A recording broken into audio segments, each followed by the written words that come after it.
life is hard enough without carrying a backpack, right? If your body is not functioning well, you're carrying a 20-pound backpack that no one can see. And trying to function as a CEO, trying to function as any type of sort of highly competitive individual in the world with a backpack, you can't do it. You can't compete if you're carrying a backpack. And optimizing your body with hormone optimization and hormone replacement, that backpack comes right off. And man, you can compete with anybody, and it's really exciting.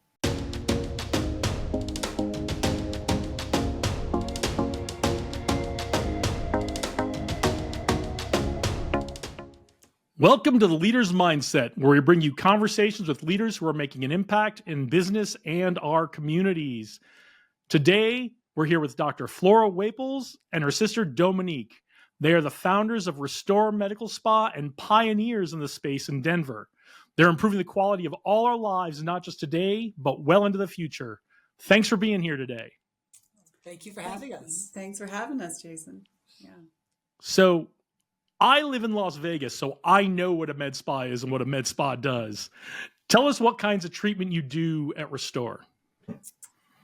Take it away, Doctor. Absolutely. So, the way that I think about the space that we are in is we fill that middle space that everyone needs filled. So you can go to a spa, you can get a facial, you can get your nails done, you can get your hair done. All of those are lovely, but they don't fundamentally change anything. You can go to a plastic surgeon, they can fundamentally change things, but it's not you. And you can go to your primary care doctor, you can get treated when you're sick, but they're not necessarily going to keep you well. And we exist in the middle of those three spaces. We are going to make you look as good as you feel and feel as good as you look. So wellness medicine from the inside and aesthetic medicine for the outside. And we just sit right in the middle where everyone absolutely wants to be and fill in that role for people. That sounds great, because I think a lot of us wish that that's kind of how our healthcare worked, right? That there was one team that we went to for all of those things. And we're not there yet. But as I said, you ladies are pioneers in this space and trying to get us there. And when I say pioneers, I mean you really are pioneers in the space. You've been doing this since kind of the very beginnings of the med spa industry 13 years ago. But it's not the only thing you've done. So tell us how your journey started to medical spas and entrepreneurship. Oh, gosh. Dominique, that's you. That's me. Well, our journeys as a team started, when I was 2 and she was born. Okay. She wanted me to go back. Just to start that out, we've been getting into trouble together since we were very young.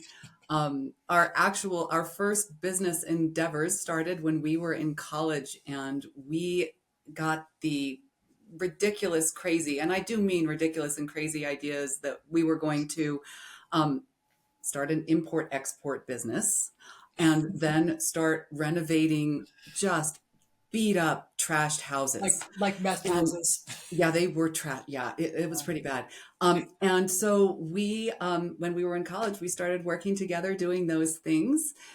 After a couple of years of that, our parents had had enough, frankly, and wanted to know why we had, dropped out of school, why we were dropouts. And I want to be clear, at this point, we had both graduated college. So dropouts. She went back to medical school and I went back to law school, and we each had independent professional careers for, oh God, how long, Flora? About 15 years, about 12, 15 years before we finally got ourselves back on track and figured out we really just were entrepreneurs in our hearts and opened up RESTOR Medical Spa. So, were your parents entrepreneurs, or were they more corporate 9-to-5 types? Well, our mom was a homemaker, and our dad was a professor of physics. And when I told him that I wanted to be a physician, he told me that was being a glorified mechanic. So that was the level of academia that our parents expected. It's true. That's true. Yeah, so I think we can safely say they were not comfortable with the entrepreneurial spirit, and somehow you two found it at a very young age. Yes. I think they're proud, but it's a scary thing. It's a scary thing for a lot of people, and I completely understand that.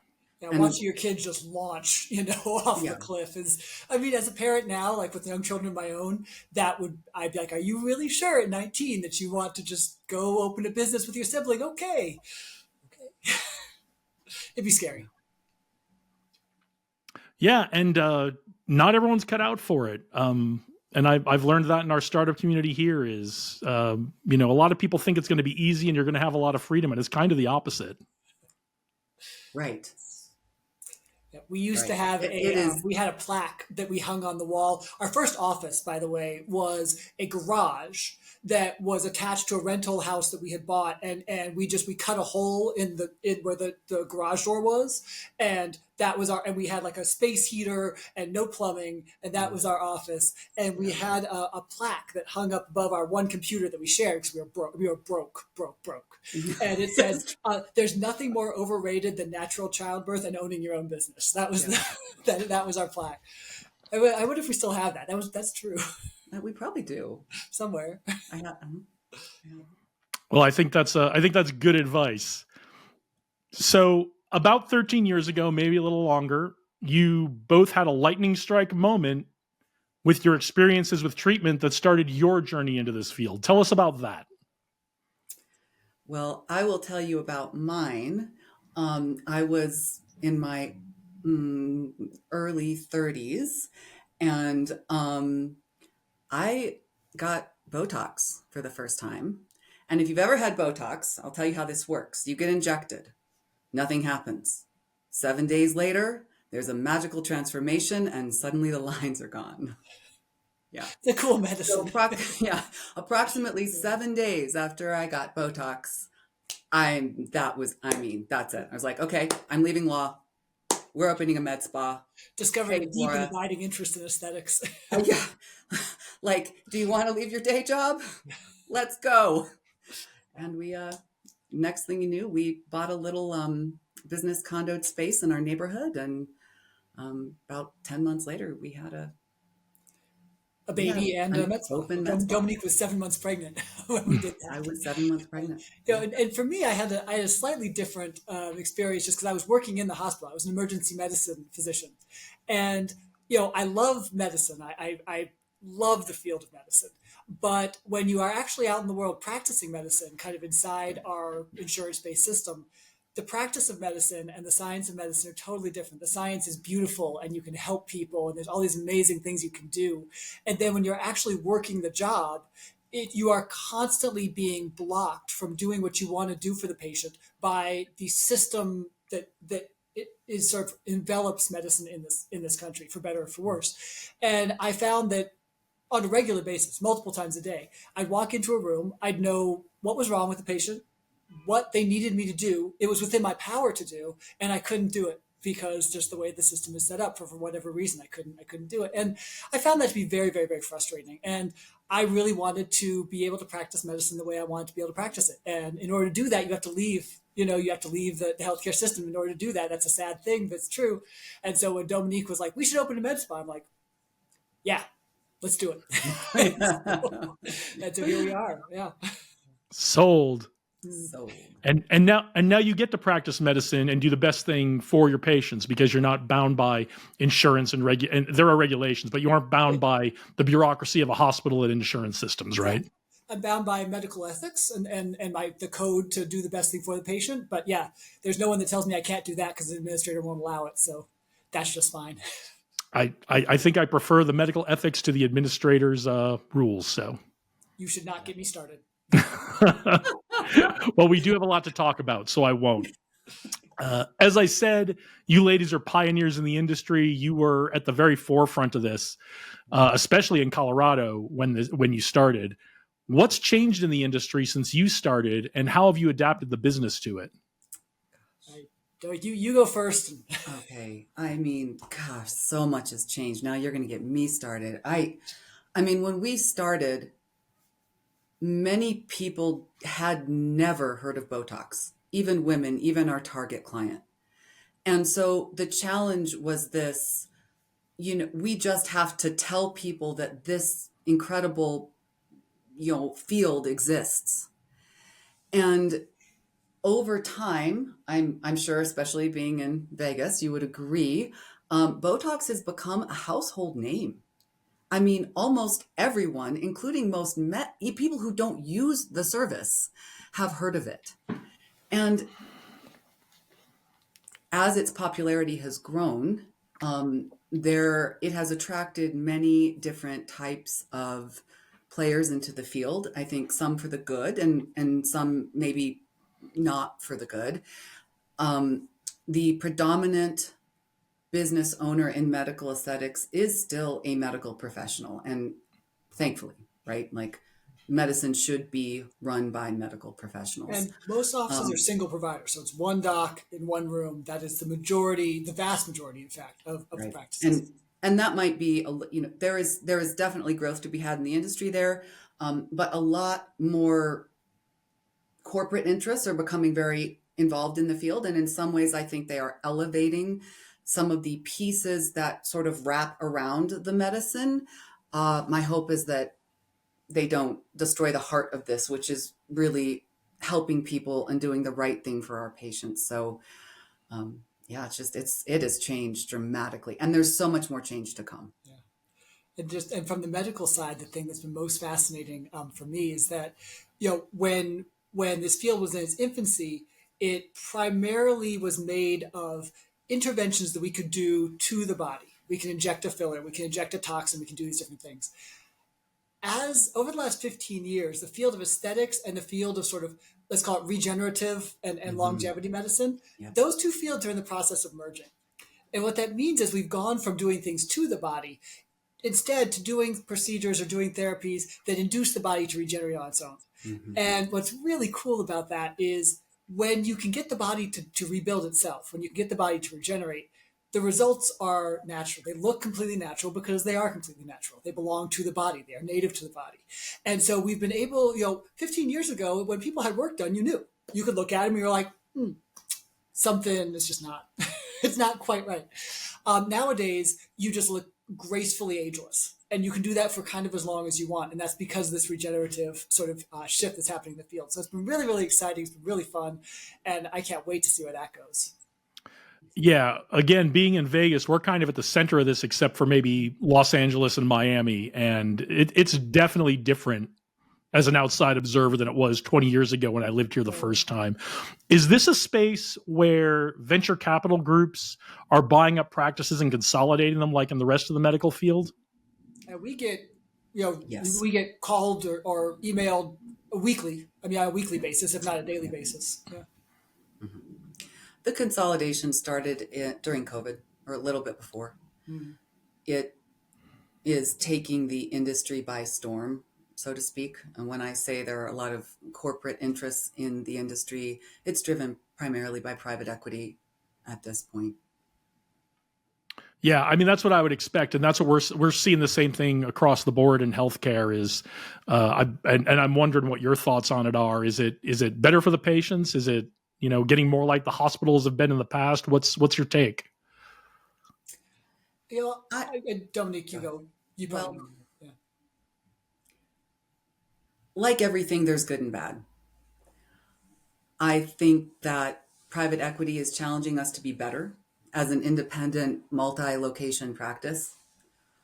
I think that they are bringing resources into the field that haven't been here before, and a corporate perspective, which again, that's not always bad. I mean, it sounds like it would be negative, but it's not always bad. They have the resources to bring in, to these smaller practices that are being consolidated. They have the resources to help with accounting, with HR, with maybe some systemized training, with management. And so many providers, And just huge depth of all they want in knowledge. the whole Yeah. world is to be a provider. And they stumbled into business and then realized, oh my God, how do I do all of these things?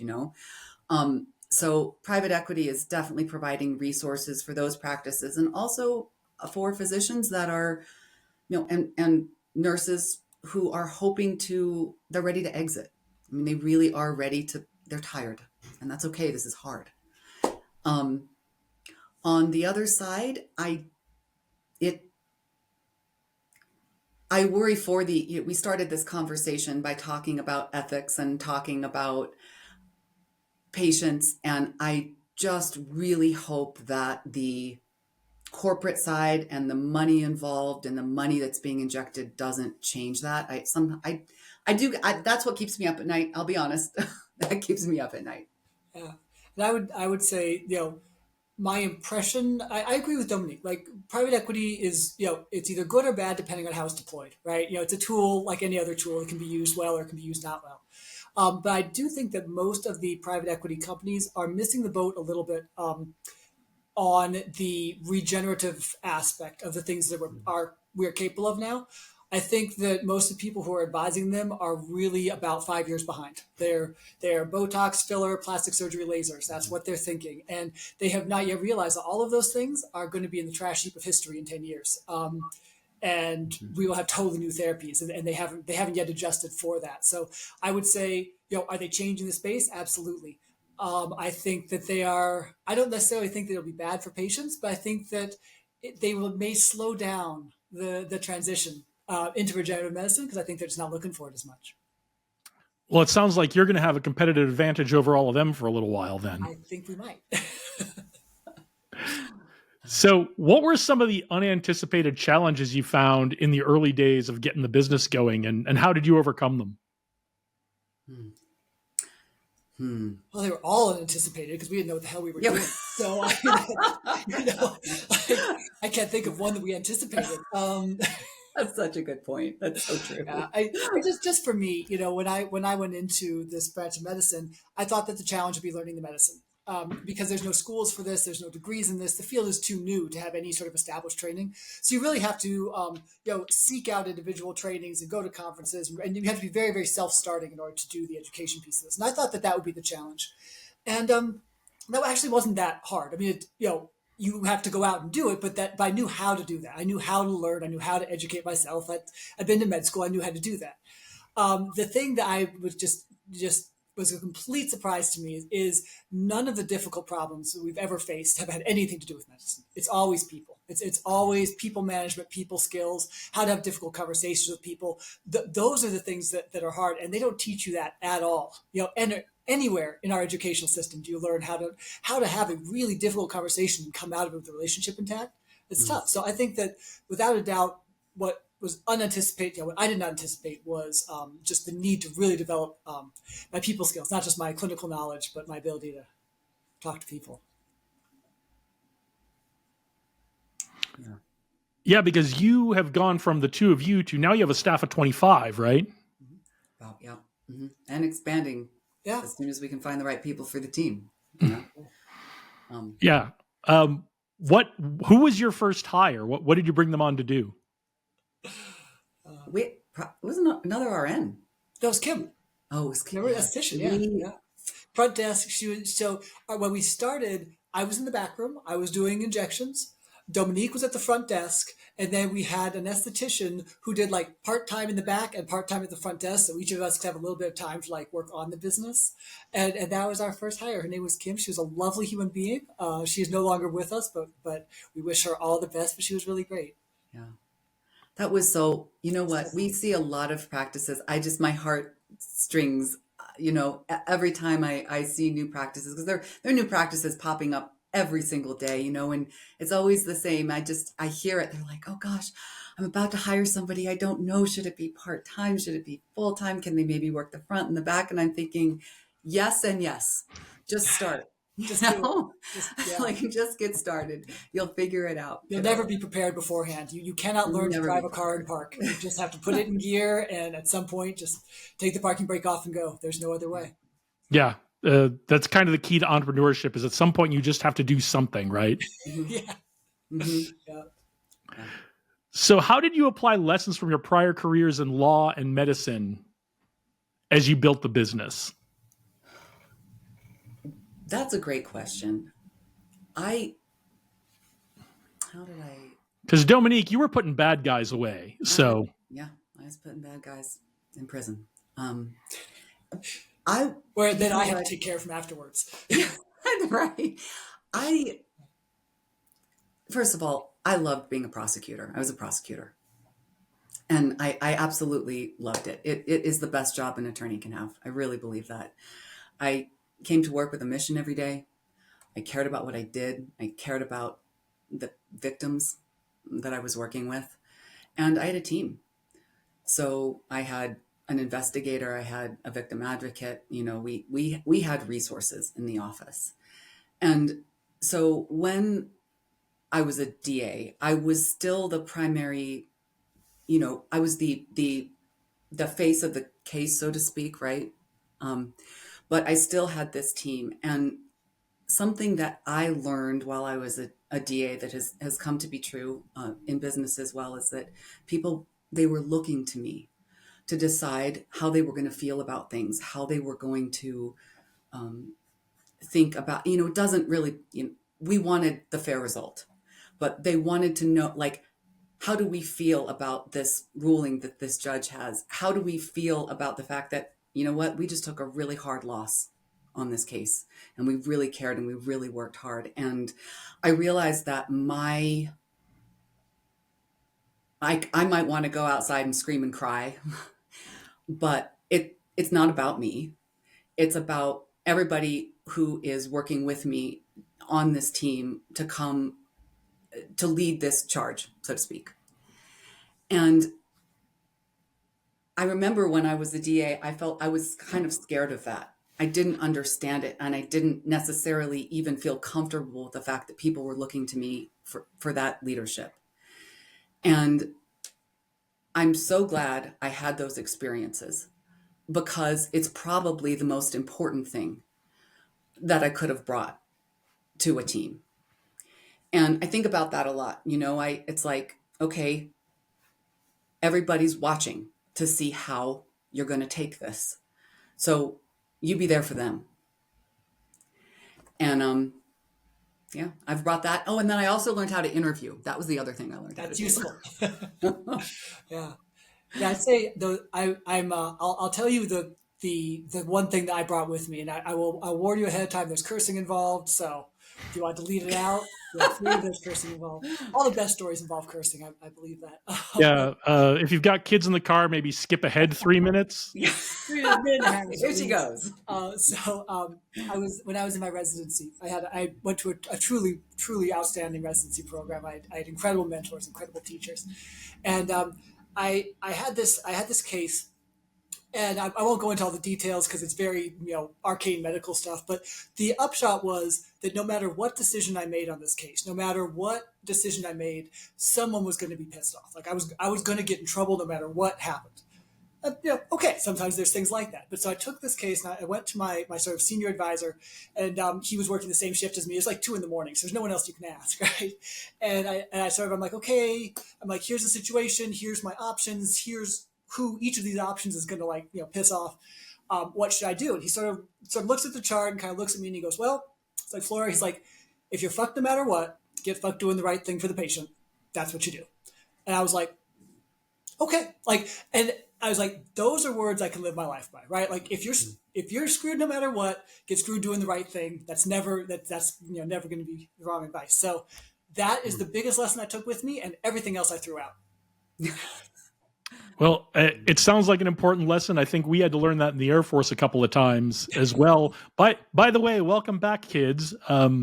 You can listen again. So you talked about in the early days where you were in Colorado, in Denver, you kind of had to educate people about what you were doing in the market. What were some of the approaches you had to market and brand yourselves in the early days of starting this? Gosh, I don't even know. in the early days. I think we just said, do you like the way I look? You know what? Okay. This actually wasn't something that we did, but I thought this was brilliant. This was one of the only other med spas that was sort of up and running in Denver at the time we started.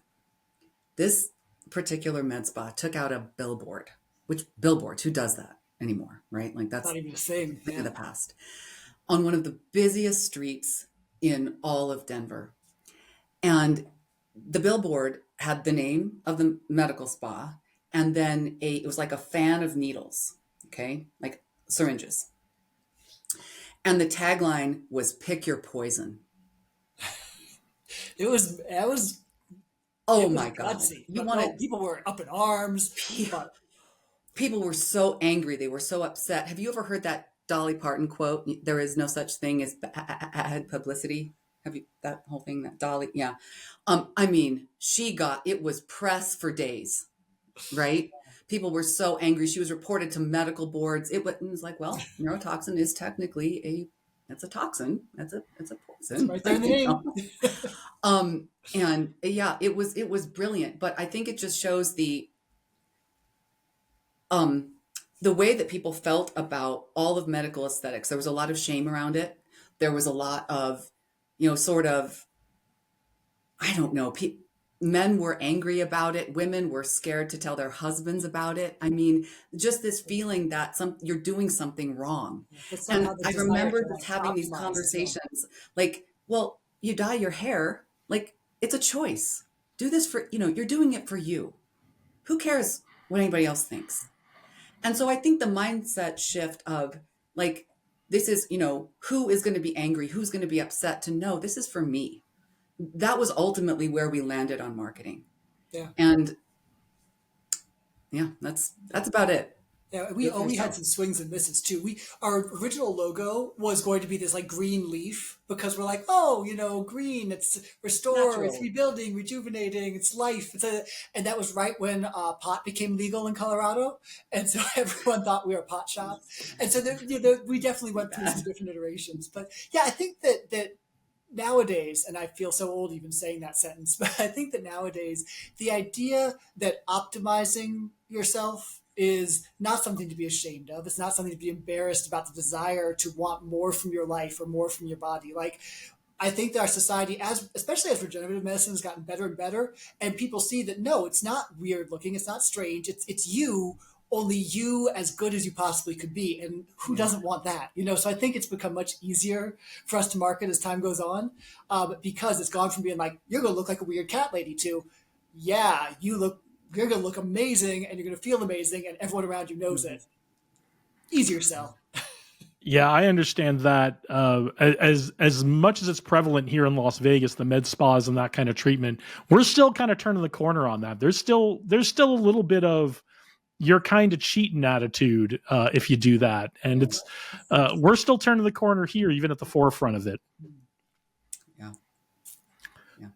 So one of the things that makes RESTOR, that's still something that people do sometimes feel and struggle with. I think as women become more confident in it, I think that changes, because it's no different than choosing, you picked your sweater today, you picked your lipstick.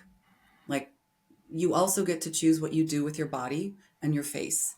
And it's and then it's empowering, as it should be.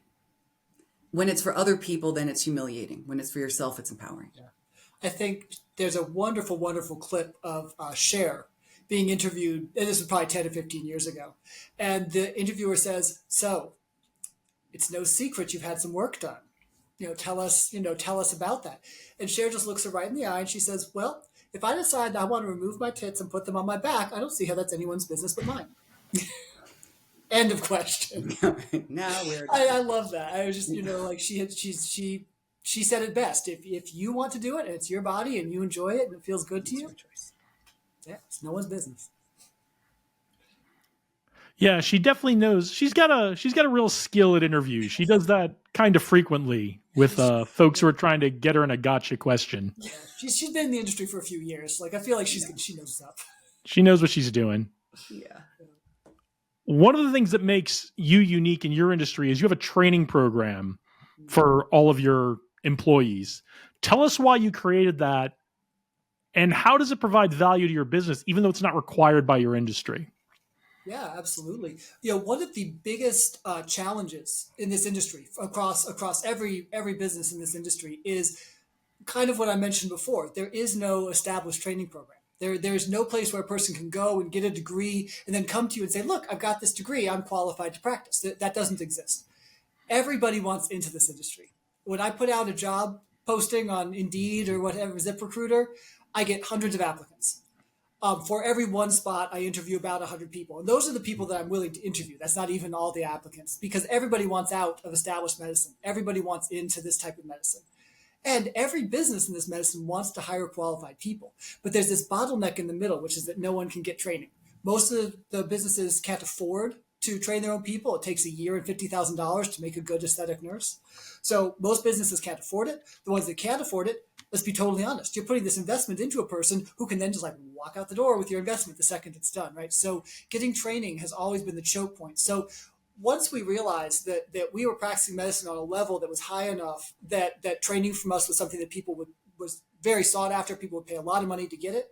So now we have RESTOR Academy, which is a branch of our business. We train people just trying to keep the quality of the work, where we think it needs to be for our community as a whole. But then also we get to pick the best students are the ones that then we offer positions for in our company. So it's become this amazing, not only a tool for raising the whole industry up, not only a tool for giving, mostly young women these skills that can give them a really, really highly lucrative and professional career. And then also, we get our pick of all the best people in Denver. So it's worked out really well for us in every way. And one of the things I love most about RESTOR Academy is while we started training relatively early, and Dr. Waples built that program, we never thought about offering it commercially. That was the idea of an employee, actually. Who basically said, I can't believe you guys don't charge for this. Yeah, like we should be charging. This is so valuable. Like, why aren't we offering this, and offering this? It's such a benefit to the community, and it's something that's worth a lot of money. Why are we doing we're doing this for free, essentially. Like this is so valuable. So many people are going to want this. And like, I don't know. You think? Yes, you're right. Yeah. Well, from where I'm sitting on this, it sounds like it provides you an incredible competitive advantage in Denver, in Colorado, to keep that in-house and keep that exclusive to your own employees. Now, the day may come when you say, okay, we'd like to expand out into that different revenue stream. But if it's giving you that competitive advantage in your area, why not keep it, right? Yeah, well, we do train, and we do sell. RESTOR Academy is available to registered nurses who are interested in learning about medical aesthetics and injection techniques for neurotoxins. And I really do appreciate the fact that we are leveling the industry up in that way. It makes me proud of us. And people will say, well, but can I send someone, we're also in Denver. Is it a, is that going to be a problem? It's like, no, it's never a problem. Training other people is never a problem. Dr. Waples is also a speaker for some of the, a laser company. And same thing, can we send people to train at RESTOR? Is there a requirement that they can't live in Denver? It's like, no, I don't care if they're across the street. The goal is to make the industry better. Yeah. And we're committed to that. I'm not scared of it. Yeah, we're not. No. Anything that makes us better makes us better. Well, I think that's really noble to, do the rising tide lifts all boats thing and making the industry better. We talked a little bit about how the tech has changed from the injection side of things to regenerative medicine kind of things. On the medical side of tech, what are some of the things you use on the business side for tech? Oh gosh. What are some of the things we use on the business side for tech? Frankly, from opening, we made a decision that we were going to try to make every major system live in the cloud. I mean, it was unusual at the time. I remember when I first moved to QuickBooks Online, for example, instead of the desktop version. That was like unheard of. And we picked point of sale software with the same thing. It had to live in the cloud, and we have continued to do that for every step of the process. So, for example, we were one of the first adopters of Slack. I mean, now everybody uses Slack, right? But we used it very early. We use, gosh, Zoom. what are the? We use Zoom I'm before just. the pandemic. Gosh, what are the major systems we use? We use. Actually, let me tell you what we're doing now, because I think that being in the cloud was our initial step forward. Now what we're doing is we are only bringing on systems that have open APIs so that our systems talk to each other.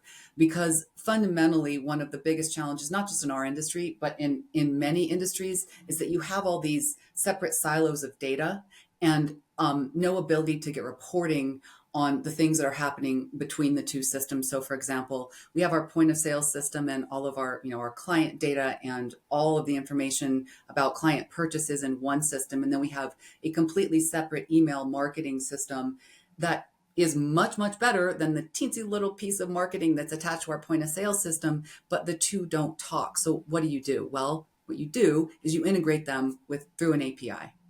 And that same process has happened over and over again throughout the pieces of tech that we do use. So Zoho is another CRM system that we use. We built a bunch of things off of Zoho. ActiveCampaign is our email marketing system, and also it is the backbone of our sales system. We're currently with Zenoti, which is the backbone of our point of sale software. But what's even more important about What's even more important than the individual systems we're using now is the ability to move to new systems when something better arises. And I want to put a pin on that, because I was watching a podcast, or I was listening to something 4 or 5 years ago, and I heard it was a franchise developer talking about this. And he said, as a franchisee, the most important thing that you will do is push that education and giving your clients the very best tech that you can, and your training and everything else, right? And what that means is you have to have the ability to move between systems. And what that means is you have to have all of your data in a database so that you can move between systems. You have to own your own data. And I took that one to heart. So probably the most important thing that we've done in the last year is build out a database with our data. It sounds fantastic. You sound like a tech company CEO right now. So, I don't know about that. Yeah. All right, let's take a break from the serious questions. Let's play a little bit of a game. Are you up for a game? Okay. Yes. Up for a game. Okay. I have never played this game before with two guests, so I'm going to let you two figure out how you're going to answer these questions. The name of this game is called Rapid Response. What I'm going to do is I'm going to ask a series of questions. I want you to tell me about the first thing that comes to your mind. Now, I don't need one-word answers. Elaborate as much or as little as you would like to, but we want to get to know you both in a little bit of a way that our other questions might not get there. So I will ask the questions, and I'll let you two decide how you're going to answer them, okay? Okay, wait, do you want us both to answer, or do you want one then the other? I feel like we should have a buzzer. There should be some kind of buzzer involved. Like, I would say as long as you both don't try to speak at the same time, whatever goes. So, okay, I'll raise my hand. Yeah, there you go. Okay, we'll do hand. Whoever wants to go first, raise your hand. There we go. All right, we got it. All right. Ready. Dr. Flora Waples, Dominique Waples, rapid response round. Your time begins now. Podcast recommendation. Huberman Labs. Oh, can I? Alex Hermosi, the game. Oh, great one. Mm-hmm. They are, Alex and Layla are locals here in Las Vegas now. Yes, they are. Boy, I'll tell you what, that guy sometimes he makes me so angry, and sometimes I love him. I just go back and forth on him. If he makes me angry, I know that's something I need to work on. Well, he's having an impact, and I feel the same way, but if Alex Hormozzi's giving advice, I'm listening, so. One question we should ask ourselves about our health. Do I feel as good as I want to feel? Yeah. Besides Alex Hormozzi, someone we should all be paying attention to. I'm gonna say David Goggins, even though I know I'll get in trouble. Elon Musk is changing the world, whether you love it or hate it. Two choices of people who are either loved or hated, but again, people we should be paying attention to. If they're giving advice, I'm listening. I may not be taking that advice, but I'm at least listening. You cannot ignore it. Yeah, Elon Musk, again, you got to pay attention. He's got a lot on the ball. You can agree or not agree, but you can't say he's dumb. You get a choice on this one. Either your Get Pumped Up song or your walk-on music. Okay, pumped up. Patiently waiting for a track to explode on 50 Cent. See, if I was gonna do Eminem, now I look like a total poser. All right, this is a Biggie Smalls lyric that's totally obscure. It's in my running list, and it's paying dues. It's a song about while kids was on their ones and twos, I was paying dues. You put in the work. You put in the work first. He's talking about drug dealing, but it's. A lot more hip-hop influence than I expected from the ladies running a medical spa in Denver. Yeah, we have on Mondays when we do trainings, we let the staff play hip-hop while we inject it. It feels good. I think you need to come open a location in Vegas. I think you guys would be a good fit here. First Mountain West, and then we'll see. The biggest influence in your life. My grandfather. Was he an entrepreneur? No, he was a rancher. But he was just an incredible man who did the right thing and was brave and loved by his community. I would say owning a ranch is probably pretty entrepreneurial. I don't know if he had that much choice in the matter. There's not much to do in sort of southwestern Montana, but he was a great guy, and he took care of Dominique and I both, and made a huge impact on our lives. Yeah. A book everyone should read. Who? Rich Dad Poor Dad. Sorry, I don't know what you just said. Who? Jeff Smart. Solve your number one problem. That's a good one. Everyone should read that book. If you are a business owner, please, I beg of you, go get that book and read it. One, it's hilarious. I mean, it's just literally laugh out loud funny. And two, if you use the methods in that book to hire people, you will have an incredible team. And it's all about changed our business. I say Rich Dad Poor Dad, because we got a hold of that when I was 18, she was 20, so we were 19. We got a copy of Rich Dad Poor Dad at a Barnes & Noble, and we were living in an illegal attic apartment. There was only 5'6" with the clearance from the rafters to the floor. I'm 5'10", so I was walking bent over the whole time. We got a hold of that book, and we're like, we need to do something about our lives, and that's when we bought our first dilapidated wreck of a house and rebuilt it, and it was all because of that book. That's what got us started. Well, now we know what the opening of the Netflix series will be, so. That apartment was terrible. Oh my God. And there was these raccoons. These raccoons lived in the walls, and either they were mating or they were fighting, but they were loud things were happening all the time, and they would fall off the rafter and they'd thump, and they'd be quiet for a while, and they'd be again. It was, man, that was tough. It was a tough place to live. Something you're looking forward to as the weather gets warmer. Trail running. We're training for a race this summer. Outstanding. Okay, and trail running when you can see the mountains in the distance. You can see them as far as the eye can see. Yeah. I love that. That is one thing I do miss about living in Colorado is the running and being outside with the spectacular views of the mountains. We have mountains here, but it's not the same in Nevada.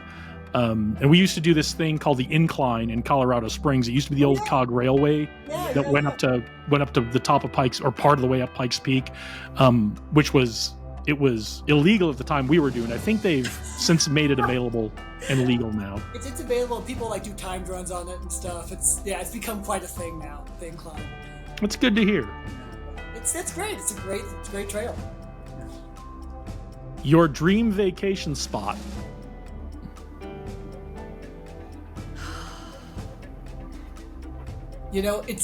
I love the Rocky Mountains. I love the Rocky Mountains. And like Banff is not that different from Colorado, but that's where I'd go.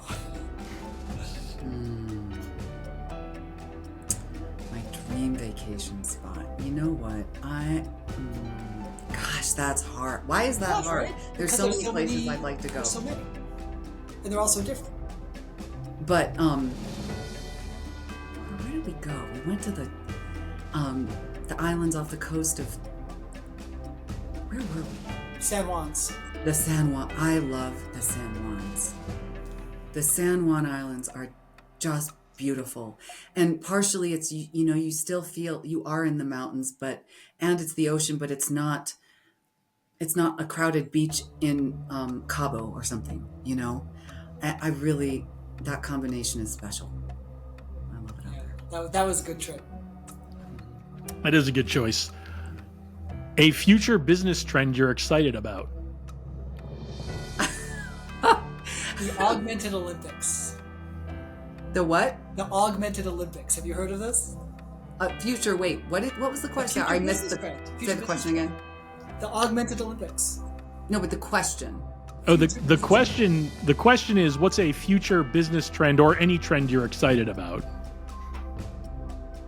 And I want to hear about the Augmented Olympics because I've never heard of that. Well, so here's the thing. So this is my philosophy. Right now, we have the tools to make people capable of more than they could be otherwise. We have those tools. Everyone knows it, right?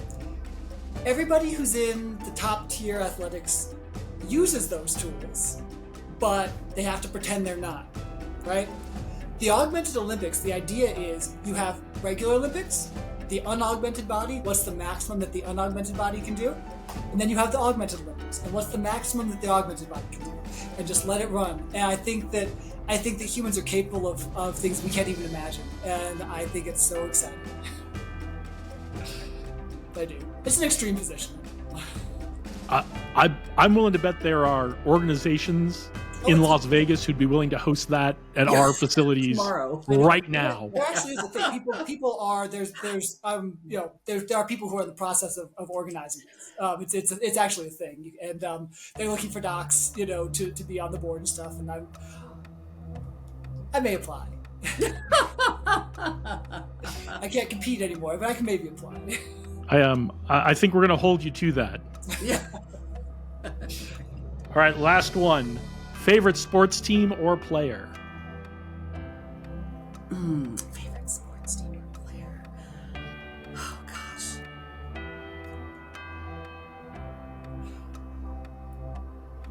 See, so we both do, so my sport of choice is mountaineering. I don't do games. So I would probably say Alex Honnold. Rock climbing. Lives in Vegas. He also lives in. Apparently, we're moving to Vegas. Yeah, he has apparently that's what's happening. He can't live someplace that's not 100 degrees. He'll die immediately. Gosh, do I have a favorite? I'm trying to. My daughter is a gymnast, so I'm going to go with Simone Biles. I like her attitude. I like her success. She's pretty good. She seems pretty solid. Yeah. I thought you were going to go with your daughter, which we've had people do before. They say, "Oh, my kid is my favorite athlete." We are not that good of parents. Yeah. We hear about her. We hear about Simone. Well, thank you for playing our game. It's been a lot of fun hearing your answers. I can't wait to go find out more about the Augmented Olympics. That is it's a thing. That's going to be exciting. Yeah, it is. Now, it's important for leaders and especially entrepreneurs to be in good health, especially in crisis or high-stakes situations. But I think a lot of people view what you do as expensive and mainly cosmetic. Why is it really beneficial what you do at RESTOR Medical Spa? Why is it so beneficial to our long-term health and longevity? Absolutely. So I'll share with you my story because I love talking about myself. So one thing that I think everyone has a sense of this, which is our lives have this kind of, physically, our lives have this arc, right? Which is from the time that we're born to the time we're in our late teens, early 20s, every day we wake up and we are stronger than we were the day before. We're faster than we were the day before. We're smarter than we were. Our hair is thicker. Our bones are thicker. Like everything is improving. The way we feel and function improves constantly from the time we're born to the time we're in our like late teens, early 20s. And then there's this period where we just feel and function optimally, and we think it's going to last forever, right? And in our 20s, that's when we say things like, "Oh, like you could stay up all night studying, and then like run a marathon the next day and eat a whole pizza, and like you're fine. You can do those things." And then right around like mid 30s to early 40s, depending on the individual and genetics and lifestyle and all that stuff, the way we feel and function starts to decline, right? We start to drop off. We start saying things like, "Yo, I can't do what I used to do." Right? Like that's a horrible sentence, isn't it? I can't do what I used to do. And the way we feel and function continues to decline from our mid 30s, early 40s until our death. That's the shape that our lives take naturally. The reason our lives take that shape is because our endocrine system, all of our hormone production, is ramping up when we're young. It's steady in our 20s and 30s, and then it starts dropping off in our sort of early 40s and continues to drop off the rest of our life. And when our hormone production drops off, the way we feel and function starts to decline as well. And so for me, I was always fit, always an athlete, always very proud of everything I could do. And then when I hit 40, like when I turned 40, I was about 30 pounds overweight. I was pre-diabetic. I wasn't fully diabetic yet, but I was like solidly en route to be diabetic. My knees hurt all the time because I was heavy and I had all this kind of inflammatory stuff going on. I couldn't sleep with a damn, had zero desire for my partner. I was stressed and anxious and upset, and just like my mind was not a pleasant place to be, just like everything was going wrong in my body. And I went to my primary care doc, who's a lovely person, highly educated, like professionally and personally, I respect her a great deal. And I said, "These are all the things that are happening." And she's like, "Well," I said, "Flora," she's like, you're getting old. Like, what do you expect it to feel like? What do you expect your 40s to feel like?" And I remember thinking, I was just like, I do not accept that answer. I understand where that comes from. We went to the same medical school. I understand the theory and the thought behind what she was saying. I really do get it. She wasn't being a jerk. It wasn't that at all. I was like, but I'm not willing to accept that answer. And that's when I went back to school and did my hormone replacement fellowship. And of course, the day I graduated, I started treating myself. I was like, I made a deal. I was like, I'm not going to treat myself until after I graduate, because nothing is worse than a smart doc who thinks they're smart going off half cocked, right? I was like, I have to finish the whole program, pass the test, then I can treat myself. Now I'm 47. I'm training for an ultra marathon. I'm in the best shape of my life. Nothing hurts. I can sleep. And what I realize is trying to go through life is, that life is hard enough without carrying a backpack, right? If your body is not functioning well, you're carrying a 20-pound backpack that no one can see. And trying to function as a CEO, trying to function as any type of sort of highly competitive individual in the world with a backpack, you can't do it. You can't compete if you're carrying a backpack. And optimizing your body with hormone optimization and hormone replacement, that backpack comes right off. And man, you can compete with anybody, and it's really exciting. It's really awesome. So that's what I think. And I actually, so I love that analogy. It's like wearing a backpack, and it's a backpack that nobody can see, but everybody knows it's there, because the way you feel physically, that affects who you are, like how you show up as a leader, how you show up as a partner, as a parent. I mean, if you're tired all the time, how do you show up for your team? If your knees hurt and you can't exercise, and you feel better when you exercise, and then you walk into an important meeting or a difficult conversation with an employee, or maybe you have an employee who's going through something tough and you can't empathize with them because you didn't sleep last night, now you aren't the leader that you really could be. Yeah. So for me, the physical it's so interconnected. I mean, I'm a better person all the way around because of it. It's not just because I can run faster, right? It's like, but you can run much faster though. Although I can in fact run faster and farther. Well, and that's what it's all about, right? It's about being better people, better leaders for our teams, better people and better leaders, and have better relationships with our families and our loved ones. And I want to dig into a little bit, because you talked about hormone therapy. GLP-1s fall into that. There's a lot of talk about GLP-1s. And what I want to get to, there's all kinds of tools we can be using for our health. That's just one subset of them. When it comes to that kind of thing, the hormone therapy, who should be thinking about using that? And more importantly, who shouldn't be thinking about using that? Absolutely. Well, as a general rule, if you don't want to feel well, have a great deal of energy, prevent osteoporosis, prevent heart disease, and look your best, you definitely should not consider it. And if that being said, every individual, every single human who gets past the age of 45 is going to experience hormonal decline. Our bodies are designed to last about 45 to 50 years. In the year 1900, 5% of people saw their 50th birthday, right? Our bodies are designed to live well for about 45 years and have a short period of decline and then pass away. That's what our bodies are designed to do. And they do that very well. Modern medicine has added 40 years to our lifespan. But modern medicine has done that by combating disease, not by optimizing health. So we've got this situation where we have 40 years of health and vitality and then 40 years of decline. Now, I'm going to take those 40 years. I'm not complaining, right? That's a gift. The only reason why I'm able to do the medicine that I do is because we've got those extra 40 years to live with, right? If everybody died at 45, there'd be no purpose in hormone replacement. But what you got to realize, if you're older than 45, you are living in a state of organ failure. Your endocrine system, that's the system which provides your body with the hormones it needs to feel and function optimally, is in the process of failing. And by the time you get to 60, 70, it depends on the individual, of course, and genetics and all of those things. But by the time you get to 60 or 70, your endocrine system has failed. It's done. It's not producing hormones for you anymore. And the way our bodies decline is a direct result of that. So that being said, I think that everybody should do it. Just full stop.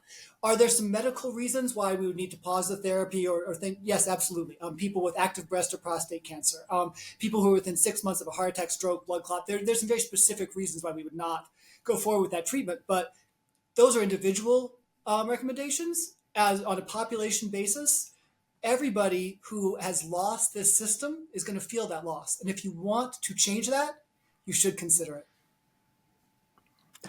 I would add one thing to that. Yes, everyone is potentially a candidate. I think especially for women in their mid 40s that are going through perimenopause. That's no joke. A lot of them don't feel like themselves at all anymore, and they don't even realize there's hope. And so I would especially encourage women to reach out and just learn what their options are at the very least, because this is life-changing. It really is. So it sounds like we've got two kinds of people in the world: the people whose endocrine systems are shutting down, and the people who will. Yeah. I mean, yes, if you live long enough, it will happen. That's so it's something we should all be thinking about if we want to maintain quality of life and maintain being at our best. If we have all these goals we want to achieve in life, do you have any other lessons to share with us and with the rest of the medical community? How do we take what you've both learned over the last 13 years to transform ourselves and transform healthcare in the United States? Yeah. I mean, I would say, and again, obviously I believe in what I'm doing. And so everything comes from a place of, I'm a true believer in this type of medicine. So take everything with that grain of salt. There are two philosophies when it comes to aging. And the philosophy of what, let's call it the traditional medicine community, of which I was a part. I did traditional hospital-based medicine for 15 years. That aging is normal. And, that the job of a doctor is to treat disease. And if aging is not a disease, then aging should not be treated. In our current medical system, we treat the manifestations of the aging process, right? If you have a heart attack, we'll give you aspirin. If you have a stroke, we'll give you lytics. If you have cancer, we'll give you chemotherapy. Those are all the sequela of aging, but we won't treat the underlying aging process itself because it's not a disease, and doctors should treat disease. I think that paradigm should be changed. I do. Not only is aging a disease, aging is the disease. It is the only disease that everyone gets. It's the only disease that has 100% mortality, right? And so much of the suffering and so much of the morbidity and mortality that people have to bear in life comes from us not addressing the underlying aging process itself. So I believe doctors treat disease? Of course, but we should also prevent disease. And one of the greatest ways we have to prevent disease is to work on the aging process itself. I believe that aging should be considered a disease, and that should be our first priority. Treat that first, then everything else. We started off this conversation talking about that. We had a quote board in our detached garage. This is another quote we had on our quote board. Those who say it cannot be done should not interrupt the person doing it. And good one. I know that's a little bit harsher of a message, but I believe it's true. It's okay for most of medicine not to work this way, but if you're not, it's okay to not do it, but don't get in the way, because we're changing lives. Well, you certainly are changing lives. You're out there doing it. I don't think anyone can argue with the results you're getting for your patients, and you're making a big difference in people's health and their lives and the quality of their lives for that, not just those early years, but those last 40 years, which is what we're really talking about here. Mm-hmm. So for everyone watching or listening right now, what's the one step they should take today to set themselves up for success for a long and healthy life? Well, they should contact us, obviously. So what I would say is we do offer telemedicine in all 50 states. So if anybody wants to have a consultation with us, that is absolutely available. www.restormedicalspa.com. You can find us. You can find me on LinkedIn, Dr. Flora Waples, and Dominique Waples on LinkedIn as well. I would say if that kind of telemedicine is not available to you, definitely there are places that do this kind of medicine. There's not a lot of them, but they are out there. And what you want to look for is someplace that is not just doing aesthetics and not just doing longevity, but really trying to wrap them together to take care of the whole person from the inside out and the outside in. And again, there's not very many, but the ones that are out there, most of them are really quite good. And that would be where I would start my search.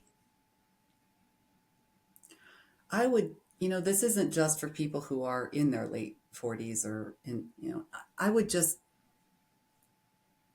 I almost, do you ever you hear about something and you think, I don't need that right now, but I'm just going to remember that.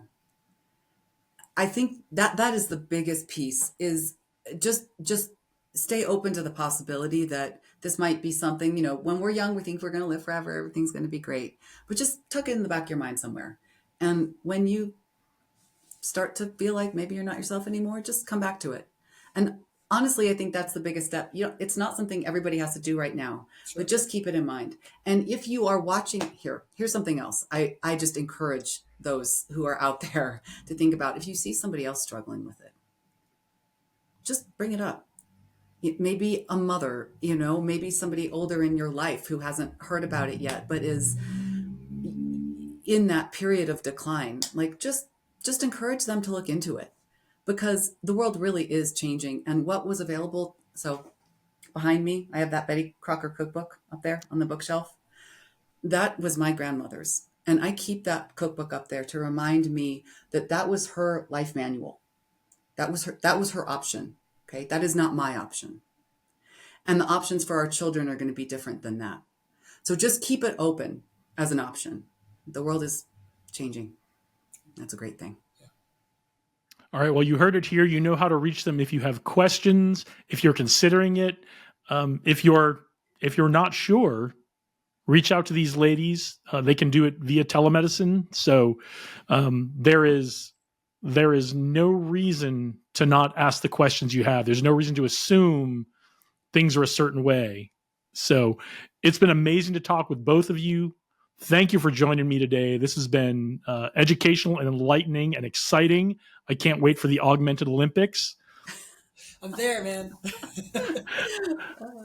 I want to thank everyone for watching and listening. If you found this conversation valuable, go ahead and share it with someone who can use it. Leave a comment for us, and don't forget to subscribe. Also, if you're on a podcast platform, please go give us a 5-star review. It helps expand our audience, and it helps us reach the people we're trying to reach with great conversations like these. We have a lot more amazing leaders and entrepreneurs coming your way. So get out there, do great things today. Keep watching, keep developing your leader's mindset. Onward and upward.